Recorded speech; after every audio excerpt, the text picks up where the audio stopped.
Good morning all students. मैं Bhola Singh, bio teacher from GD&D SNIC Karwi Chitrakoot.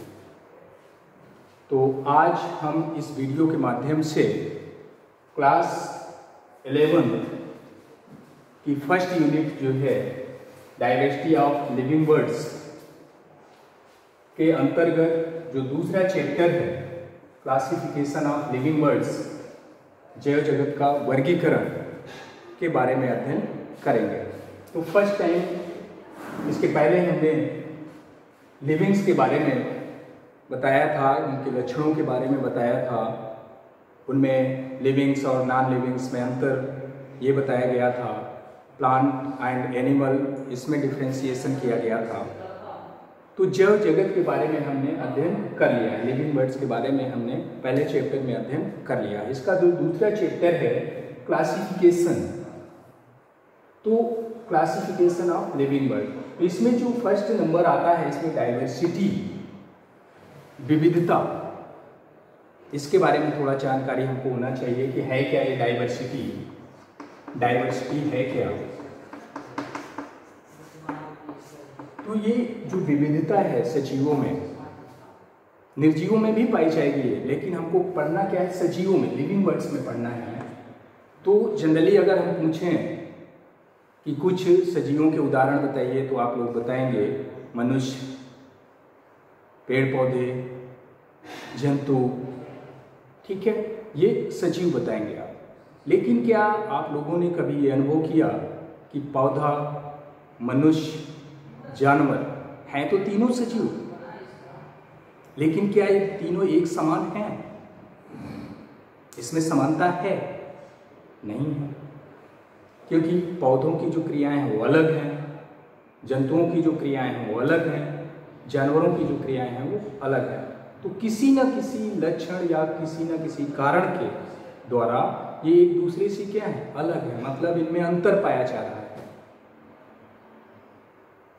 तो जो ये अंतर पाया जा रहा है इनमें, उस अंतर को एक समाहित रूप नाम दिया गया डाइवर्सिटी, विविधता। मतलब इन सभी में हैं तो ये सजीव, लेकिन विविधता पाई जा रही है, अंतर पाया जा रहा है, तो इसको हम कहेंगे विविधता, डाइवर्सिटी। ठीक, तो डाइवर्सिटी के बारे में आप लोग जान गए कि विविधता क्या है। अब उसके बाद आती है बात क्लासिफिकेशन की। सेकेंड नंबर पर क्लासिफिकेशन।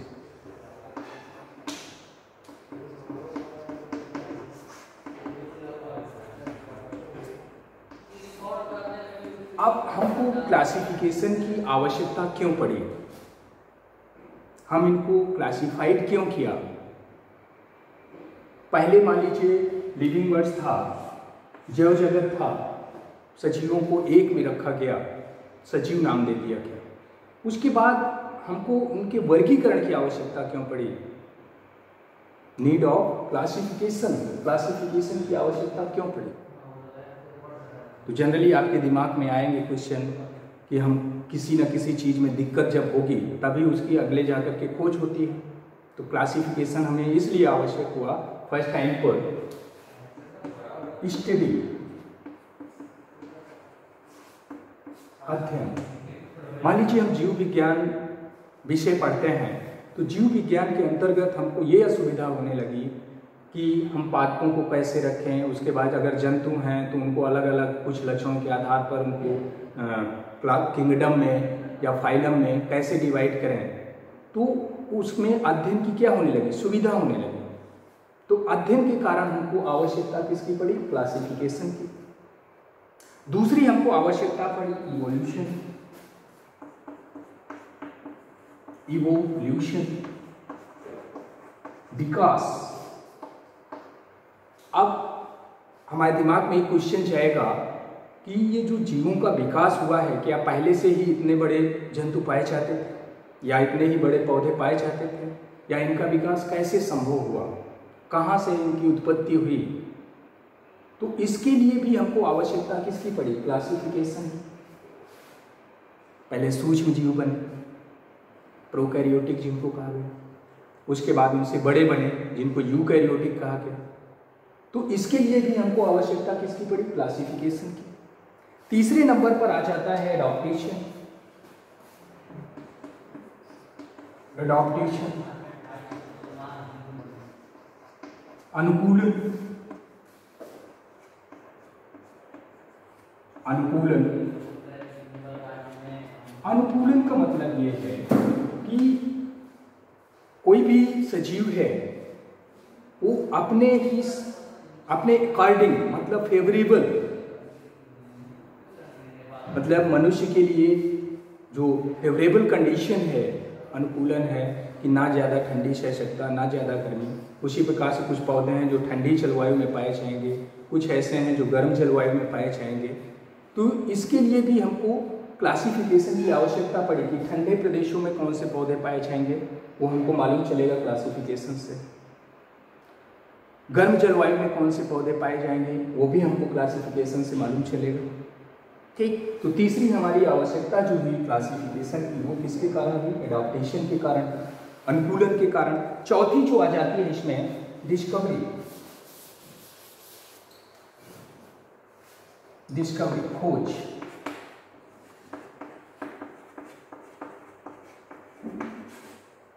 खोज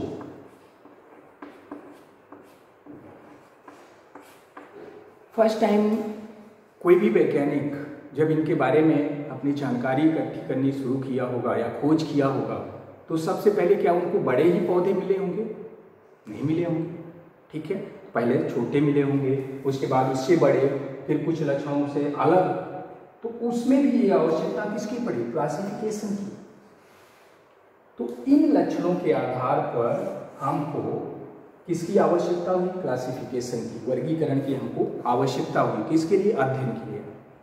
ठीक है, तो ये 4 पॉइंट कौन कौन से? Study, evolution, adaptation and discovery. इनके द्वारा हमें क्लासिफिकेशन की आवश्यकता हुई। उसके बाद अगला पॉइंट आता है history of classification. History of classification.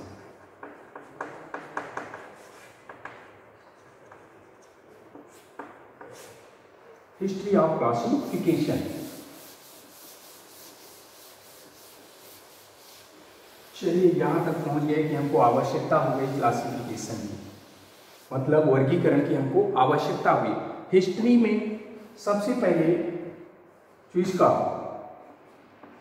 इतिहास है वर्गीकरण का, तो सबसे पहले क्या हुआ कि प्लांट और एनिमल में, सजीवों को प्लांट और एनिमल में केवल इतना ही जानकारी थी हमें कि सजीव के अंतर्गत पौधे और जंतु। लेकिन सबसे पहले जब जंतु और पौधा आए तो इसमें एनिमल जो थे वो 200 और इसकी 300 थे। केवल इस तरह से इसको क्लासिफाइड किया गया कि पौधों की जो प्रजातियां थी वो कितनी थी? 334, और जंतुओं की प्रजातियां कितनी थी? 200। ये जानकारी जो दी थी सबसे फर्स्ट टाइम पर चरक वैज्ञानिक थे, चरक। इन्होंने अपनी पुस्तक चरक संहिता,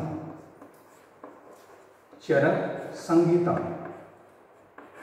पर संपूर्ण जैव जगत को इस तरह से डिवाइड किया गया था। डिवाइड करने के बाद उन्होंने कहा कि जो जंतु हैं उनकी 200 प्रजातियां हैं और जो पौधे हैं उनकी 334 प्रजातियां हैं। चरक वैज्ञानिक जो थे उन्होंने अपनी पुस्तक में इसका वर्णन किया। उसके बाद दूसरे नंबर पर आए लिनियस। नाम सुना होगा, कैरोलस लिनियस। इनकी पुस्तक का नाम था सिस्टेमा नेचुरी। सिस्टेमा नेचुरी।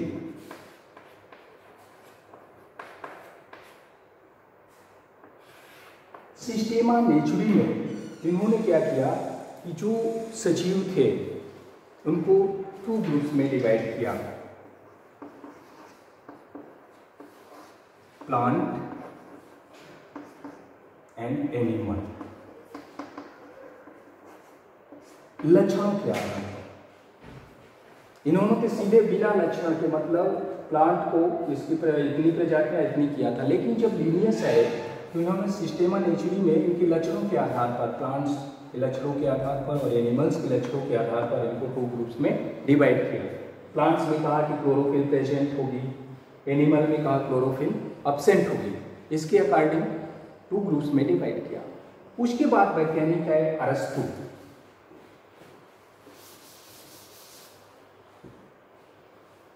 क्लासिफिकेशन ऑफ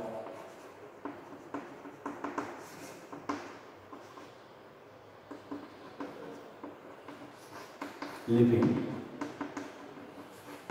इसमें आए अरस्तु।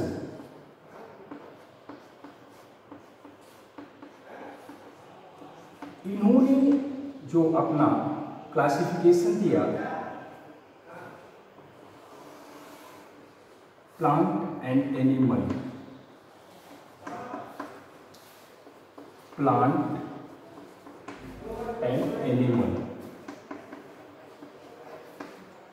प्लांट और एनिमल में इन्होंने और उसको क्लासिफाइड किया कि प्लांट के अंतर्गत 3 टाइप डिवाइड कर दिया गया, जितने भी प्लांट्स थे। Herbs, shrubs, tree. अब अगर हम आपसे पूछे, मान लीजिए ये पौधा है, ठीक है, इसका तना क्या है, ये सीधा खड़ा नहीं रह सकता, इसका तना थोड़ा सा लूज है, मुलायम तना है जिसको एक तरह से कह सकता हूँ। तो जो मुलायम तने वाले पौधे थे उनको इन्होंने क्या कर दिया, हर्ब्स में डाल दिया। उसके बाद मान लीजिए एक नाम आता है गुलाब। गुलाब का पौधा आप लोग जानते ही होंगे, ज़्यादा प्रचलित है।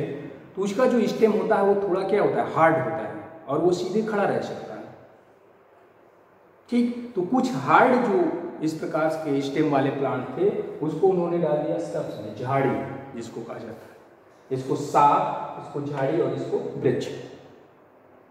फिर तीसरे नंबर पर आ गया, मान लीजिए नाम हम बता रहे हैं, जैसे आम का पेड़ है, बरगद है, तो उसका स्टेम काफी ऊडी होगा, काष्ठी होगा, लकड़ी उसमें ज्यादा पाई जाएगी, उसका तना मोटा होगा, वृक्ष बड़ा होगा,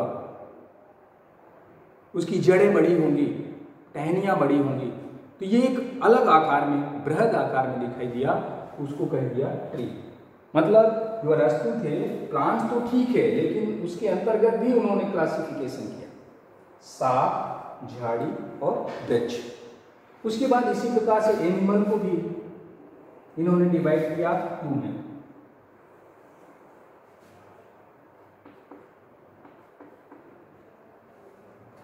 पहला जो इन्होंने डिवाइड किया एनाइमा और इनाइमा।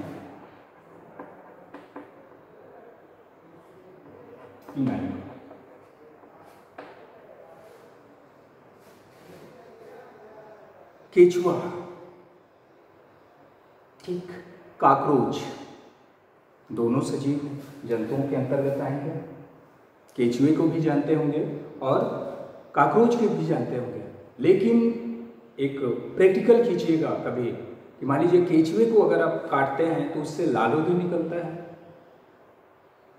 और अगर काकरोच को काटते हैं तो उससे व्हाइट ब्लड निकलता है तो दोनों जंतु।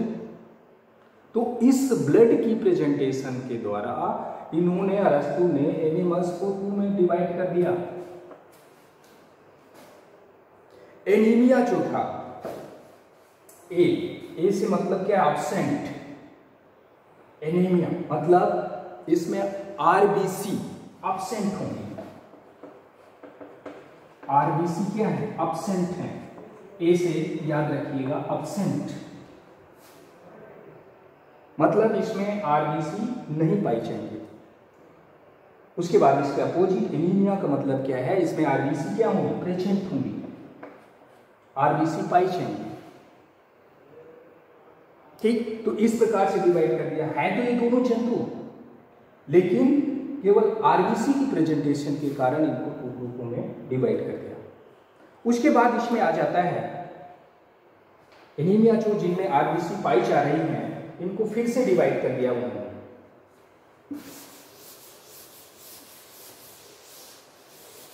आरबीसी की प्रेजेंटेशन के कारण जो एनीमिया है, एनाइमा जिसको बोलते हैं,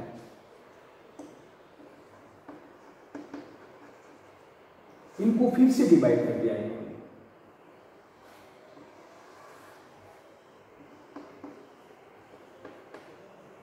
ओविपेरस एंड विविपेरस।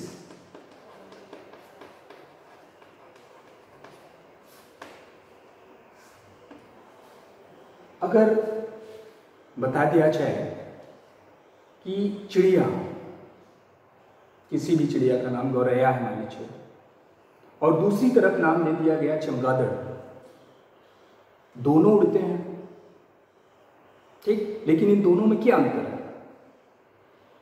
गौरैया में और चमगादड़ में क्या अंतर है? इनमें से जो ये डिफरेंशिएशन किया गया, क्लासिफाइड किया गया इसको दो में, एक को कहा गया अंडज, मतलब ऐसे जंतु जो अंडे देते हैं, अंडों के बाद उनसे नया जीव बनता है, और एक तरफ ऐसे जीव जो अपने बच्चों को सीधे क्या करते हैं, जन्म देते हैं। तो ओविपेरस एंड विविपेरस। विविपेरस का मतलब क्या हुआ? जो अपने बच्चों को जन्म देते हैं। ओविपेरस का मतलब क्या हुआ? जो अंडे देते हैं दोनों जंतु ही, ठीक है। तो ये एनाइमा के अंतर्गत आते हैं, इनको टू ग्रुप्स में डिवाइड किया गया, ठीक। तो इसकी जो हिस्ट्री है क्लासिफिकेशन की, अरस्तु मान लीजिए देखी जाए तो अरस्तु सबसे फर्स्ट टाइम जो है जितने भी लिविंग्स थे उनको टू ग्रुप्स में डिवाइड किया, प्लांट, एनिमल। उसके बाद प्लांट को डिवाइड किया थ्री टाइप्स में, herbs, shrubs and tree. Herbs का मतलब हुआ जो मुलायम तने वाले पौधे हैं, शाकी पौधे हैं, जिनका तना सीधे खड़ा नहीं रह सकता, ठीक है, वो शाकी के अंतर्गत आए। उसके बाद श्रब्स जो है, श्रब्स का मतलब उससे कुछ ज़्यादा विकसित, उनका स्टेम जो होगा वो हार्ड होगा, सीधे खड़े हो पाएंगे, ठीक है, वो आ गए झाड़ी श्रब्स में। उसके बाद ट्री मतलब बृहद आकार, बड़े आकार में, जैसे पेड़ आ गए, चाहे वो आम का पेड़ हो, बरगद हो, पीपल हो, वो इसमें आ गए। उसके बाद दूसरे पोर्शन में जो एनिमल था, इसको इन्होंने डिवाइड कर दिया प्रेजेंटेशन ऑफ आरबीसी, मतलब लाल रुधिर कणिकाओं की उपस्थिति के आधार पर। मनुष्यों में भी लाल रुधिर कणिकाएं पाई जाती हैं, उसको अगर कहीं पर चोट लगती है या ब्लड जहां भी निकलता है वो किस कलर का होता है? लाल। तो लाल जो कलर है वो किसके कारण है? आरबीसी, हीमोग्लोबिन के कारण है, ठीक है। तो जिसमें हीमोग्लोबिन या आरबीसी प्रेजेंट है, एब्सेंट है, और इसमें प्रेजेंट, ये डिवाइड किया। उसके बाद जिसमें प्रेजेंट है, एनीमा जो है, इसमें जो प्रेजेंट है, तो उसमें क्या है, इसमें डिवाइड कर दिया, इसमें दो में, ओविपेरस एंड विविपेरस, मतलब अंडज और जरायुज, ठीक, ये डिवाइड किया। उसके बाद आ गया इसमें क्लासिफिकेशन जो आया किंगडम के अकॉर्डिंग।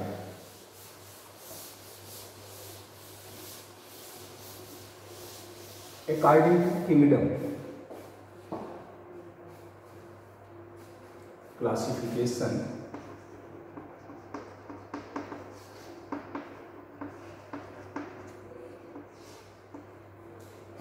according to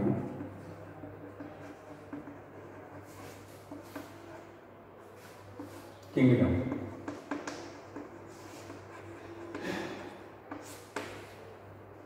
किंगडम क्या था? तो फर्स्ट टाइम क्या आया? Two kingdom classification. Two kingdom classification,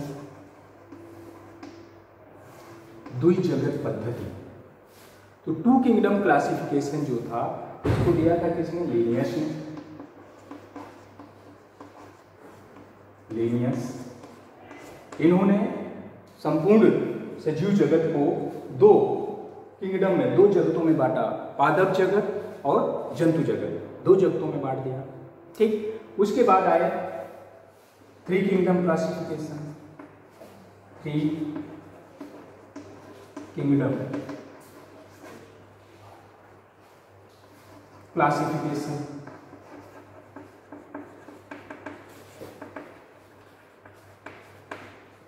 three kingdom classification का मतलब ये हुआ कि इसमें जो है हेकल नामक जो वैज्ञानिक थे, लिनियस ने इसको दिया था, इसको दिया था हेकल। इन्होंने संपूर्ण जीव जगत को तीन किंगडम में डिवाइड किया। तीन किंगडम कौन कौन से हैं? प्रोटिक्टा,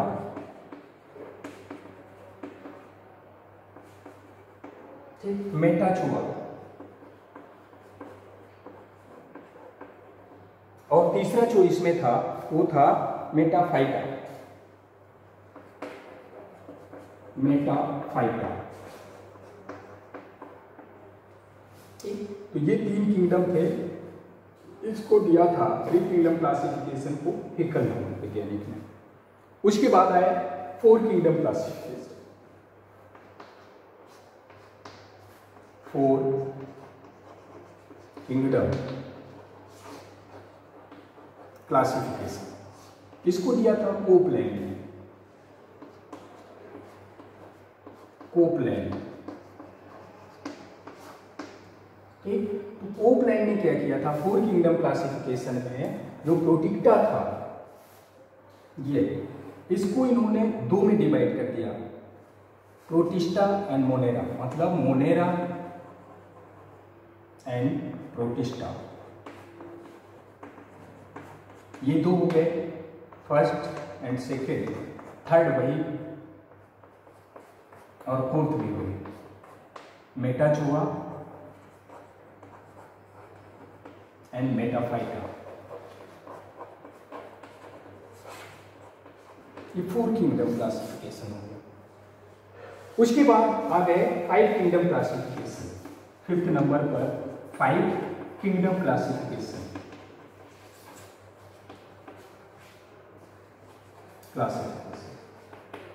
तो फाइव किंगडम क्लासिफिकेशन है, या इसको मॉडर्न क्लासिफिकेशन भी बोलते हैं, मॉडर्न क्लासिफिकेशन। तो फाइव किंगडम क्लासिफिकेशन जो है R.H. व्हिटेकर ने दिया था। R.H. व्हिटेकर इसको प्रस्तुत किया था। तो इसमें फाइव किंगडम क्लासिफिकेशन को मॉडर्न क्लासिफिकेशन भी कहा जाता है, जो वर्गीकरण का मुख्य आधार है। तो इसमें फाइव किंगडम कौन कौन से थे?